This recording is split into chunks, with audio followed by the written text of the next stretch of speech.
কিছু কিছু ব্যাপার আছে যেগুলোতে রোজা ভাঙে না, কিন্তু আমাদের মধ্যে ব্যাপক সংশয় তৈরি হয়, কনফিউশন তৈরি হয় যে আসলে কি রোজাটা ভাঙলো কিনা। সেগুলো কি আমরা এবার সেগুলো শুনবো।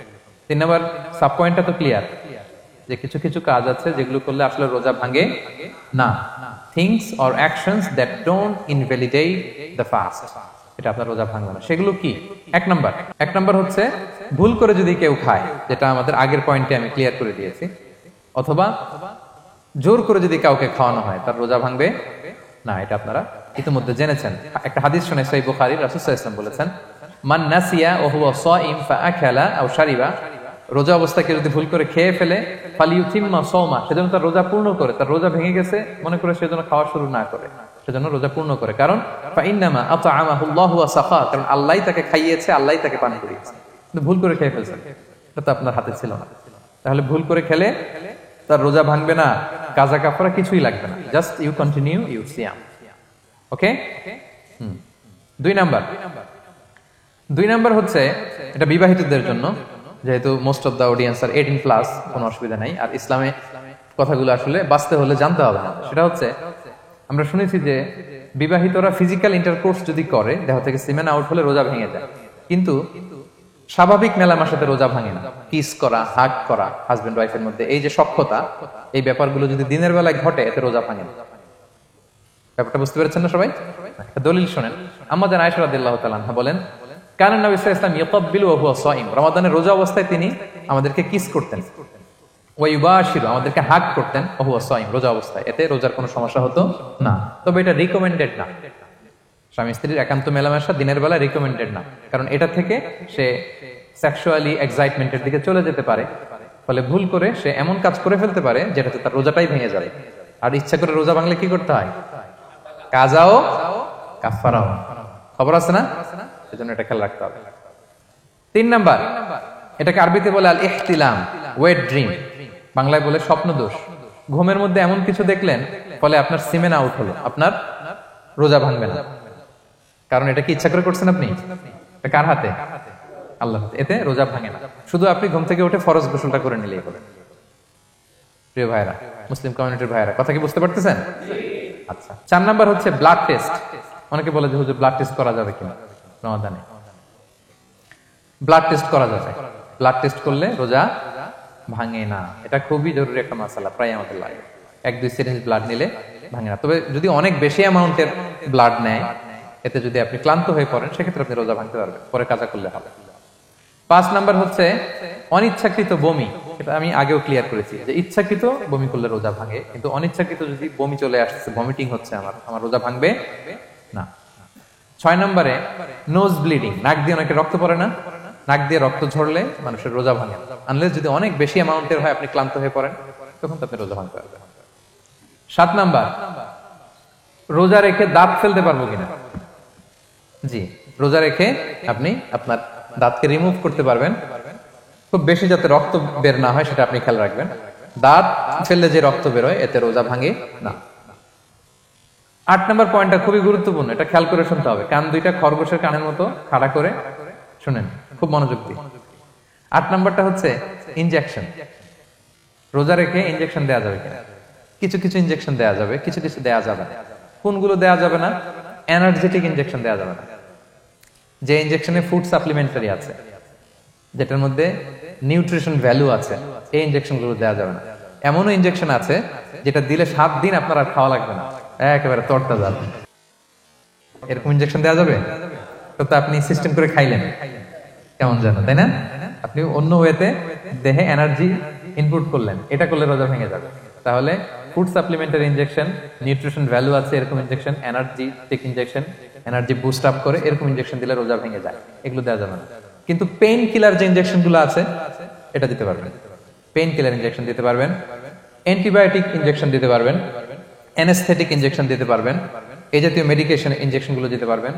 কোভিডের যে ইনজেকশন এগুলো আপনি দিতে পারবেন, এগুলোতে রোজা ভাঙে না, কারণ এগুলোতে আপনার স্টোমাকে কিছু পৌঁছেও না, আপনাকে শক্তিবর্ধক কিছু দেহে প্রবেশও করাচ্ছে না, আপনার এনার্জিও বাড়ে না, আপনার এনার্জি বাড়ে না, আপনার নিউট্রিশন ভ্যালু অ্যাড হয় না, আপনার স্টোমাকে কিছু পৌঁছে না, এই জাতীয় সব ইনজেকশন দেওয়া যায়। ইনজেকশনের পয়েন্টটা ক্লিয়ার? 9 নম্বরে কিছু কমন ব্যাপার আছে, এই কমন জিনিসগুলো আমাদের মনের মধ্যে প্রায় প্রশ্ন জাগে যে এগুলো করা যাবে কি যাবে না। এগুলো ক্লিয়ার করি। এর মধ্যে 1 নম্বর হচ্ছে টুথপেস্ট। রোজা রেখে টুথপেস্ট দিয়ে ব্রাশ করা যাবে কিনা বলেন, যাবে কি যাবে না? যাবে, কে কে হাত তুলুন তো দেখি। হ্যাঁ, মাত্র 1 জন, 2 জন, 3 জন, 4 জন, 5 জন, 6 জন, দল ভারী হচ্ছে আস্তে আস্তে। হ্যাঁ, টুথপেস্ট দিয়ে ব্রাশ করা যাবে কি যাবে না?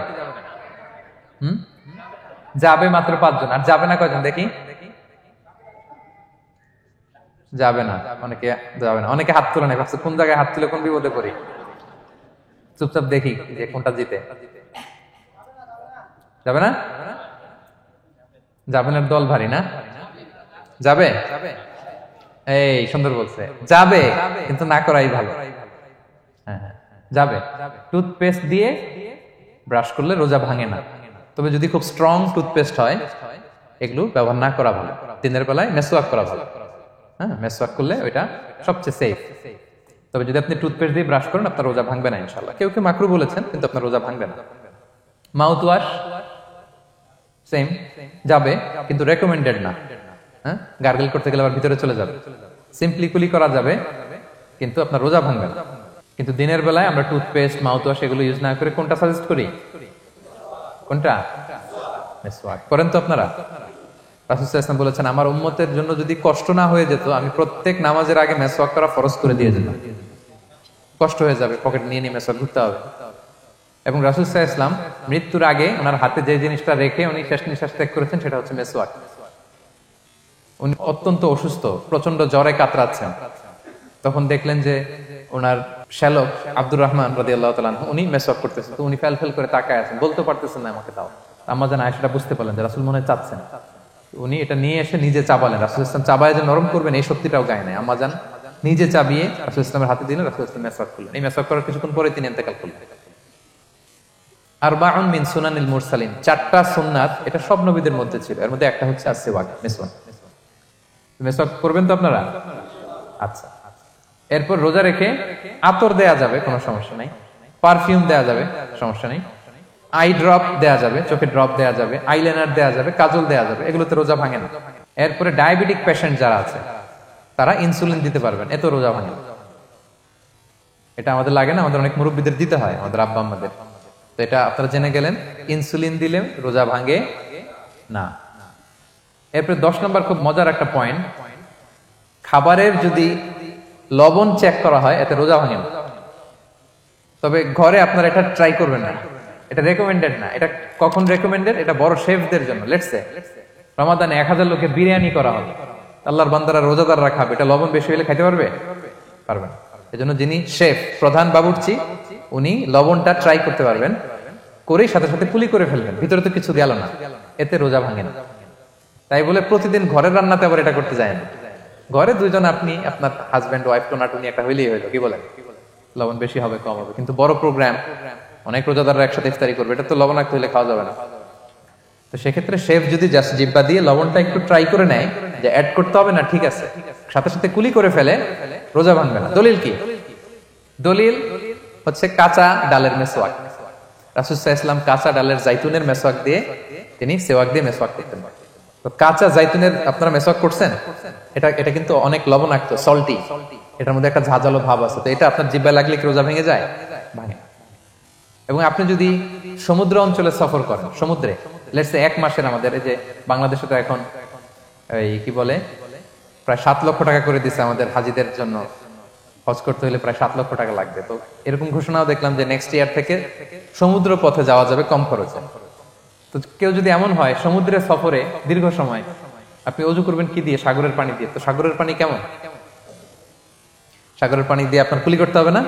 মাছ মজা করবেন না? তা আপনার কি রমজানে যদি কুলি করেন আপনার রোজা ভেঙে যাবে? ভাঙবে না। তো এ থেকে স্কলাররা দলিল নিয়েছেন যে এরকম জরুরি প্রয়োজন হলে আপনি খাবারের স্বাদটা, লবণটা দেখতে পারবেন, সাথে সাথে কুলি করে ফেলবেন, এতে আপনার রোজা ভাঙবে না ইনশাআল্লাহ বিইذনিল্লাহ। অনেকে প্রশ্ন করে এনজিওগ্রাম করা যাবে কিনা? এনজিওগ্রাম এগুলো করা যায়। এই যে হার্টের পেশেন্টদের জন্য এখান থেকে একটা এই ক্যাথেটার ঢুকায়, যদি এটার মধ্যে ওষুধ লাগানো থাকে, তো এটা হার্টের দিকে যায়, এটা স্টোমাকে যায় না, এগুলো করা যাবে। তাহলে এই বিষয়গুলো অলমোস্ট মুত্তাফাক আলাই, মানে সর্বসম্মতিক্রমে এতে আপনার রোজা ভাঙবে না ইনশাআল্লাহ বিইذনিল্লাহ। এই পয়েন্টটা ক্লিয়ার না? ক্লিয়ার। এবার কিছু ডিসপিউটেড মাসআলা আছে, মানে যেগুলোর ব্যাপারে ইখতিলাফ আছে, কোন কোন স্কলারদের মধ্যে ভাঙবে ভাঙবে না, এটা আমি একটু ক্লিয়ার করি। এর মধ্যে এক নম্বর হচ্ছে ইনহেলার। এজমার পেশেন্ট যারা আছে, এজমা অনেকের দেয়া লাগে না ইনহেলার। ইনহেলার যদি পাফার ইনহেলার হয়, পাফার ইনহেলার যেটা দিয়ে শুধু বাতাস যায়, অক্সিজেন যায়, এটা রোজা ভাঙে না। এটা কি করে না? রোজা ভাঙে না। পাফার ইনহেলার যেটাতে অক্সিজেন পাস করে, রোজা ভাঙবে না। কিন্তু যদি ভ্যাপোরাইজেশন হয়, অথবা একটা আছে DPI, dry powder inhaler, punch করলে একটা পাউডার সহ ভিতরে যায়, এজমাটা কমায় দেয়, ওই পাউডার দিয়ে করলে কিন্তু রোজা ভেঙে যাবে। ভ্যাপোরাইজেশন হলে বা ডিপিআই ইনহেলার হলে আপনার রোজা ভেঙে যাবে। ইনহেলার ক্লিয়ার তো সবার কাছে? আচ্ছা, এরপরে যাই সামনে। সাপোসিটরি বুঝেন তো না? ডুশ বলে, প্রচন্ড জ্বর, জ্বর কমে না, তখন ডাক্তার বলে যে পাই পথে, অ্যানাল পিল বলে এগুলোকে, পাই পথে এটাকে ইনপুট দিতে হয়। এই সাপোসিটরি এটা একটা ডিসপিউটেড মাসালা। হানাফি স্কুল অফ থটে রোজা ভেঙে যায়। আমরা যেহেতু বেশিরভাগ হানাফি স্কুল ফলো করি, হানাফি মাযহাব, তো আমরা এটাই সাজেস্ট করি সাপোসিটরি না দেওয়া। তবে অন্যান্য স্কলারদের মতে রোজা ভাঙবে না, বিশেষ করে ইবনে তাইমিয়া আলাইহি রাহমার মতে রোজা ভাঙবে না। এখানে প্রসঙ্গ যেটা হচ্ছে, সাপোসিটরি সাধারণত দিতে হয় ইমার্জেন্সি পিরিয়ডে। কি বলেন? জ্বর আর কমে না, কঠিন অবস্থা, তো ওই অবস্থায় তো রোজা এমনি ভাঙা যায়। প্রচন্ড অসুস্থ হলে ভাঙা যায় না রোজা? ভাঙা যায়। তো আপনি রোজা ভাঙবেন, পরে কাজা করে ফেলবেন, সাপোসিটরি দিবেন, অসুবিধা নেই। আচ্ছা, এয়ার ড্রপ, কানের যে ড্রপ আছে, এটার মডার্ন স্কলারদের মতে, যে ফিক একাডেমি গুলো আছে, এদের মতে রোজা ভাঙবে না, কিন্তু হানাফি স্কলারদের মতে রোজা ভেঙে যাবে। তো আমরা সাজেস্ট করি এটা আপনি না দেন, আগে পরে দেন।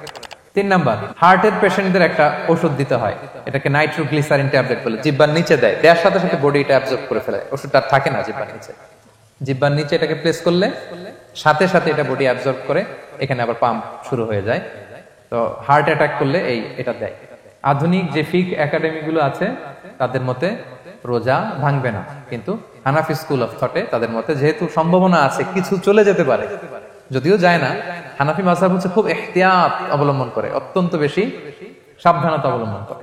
কিন্তু মডার্ন ফিক একাডেমি গুলো তাদের মতে হার্ট পেশেন্টদের জন্য নাইট্রোগ্লিসারিন ট্যাবলেট যদি জিহ্বার নিচে রাখেন, রোজা ভাঙবে না। হিজামা, কাপিং, হিজামা চিনেন তো? হ্যাঁ, হিজামা করছেন কেউ এখানে? আপনি করছেন, আর কেউ? অনেকে করছে দেখি, মাশাআল্লাহ। এটা এখন অনেক পপুলার হচ্ছে, রাসূল সাল্লাল্লাহু আলাইহি ওয়াসাল্লাম কিন্তু করতেন। এখন দেখবেন যে অনেক বড় বড় সেলিব্রিটিরা, অ্যাথলেটরাও করে। এরকম কাপিং এর টিউব আছে, পিঠে একটু কেটে ওটাকে লাগায় দেয়, আস্তে করে এই রক্তগুলো বের করে ফেলে, ব্যথা ট্যাথা, পেইন টেন এগুলো কমে যায়। এখন কিন্তু এটার অনেক প্রচলন পেয়েছে।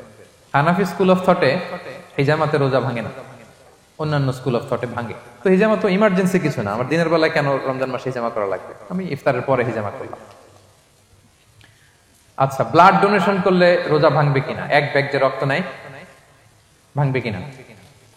হাম্বলি মাযহাব অনুযায়ী ভেঙে যায়, হানাফি মাযহাব অনুযায়ী ভাঙে না। আমরা হানাফি স্কুল ফলো করি, সো আপনি ব্লাড ডোনেট করতে পারবেন, ভাঙবে না। তবে অনেক ব্লাড ডোনেট করার কারণে যদি আপনি অসুস্থ হয়ে যান, দুর্বল, ওই অসুস্থতার কারণে আপনি ভাঙতে পারবেন। তবে এটা রেকমেন্ডেড, যদি ব্লাডের কারণে মুমূর্ষু রোগীর জীবন যায় অবস্থা, তখন অবশ্যই আপনি ব্লাড ডোনেশন করবেন, যাতে করে একজন মুমূর্ষু রোগী জীবন ফিরে পায়। এই পয়েন্টটা তো ক্লিয়ার না সবার? তো এই ছিল সম্মানিত সুধী কিছু মৌলিক বিষয়।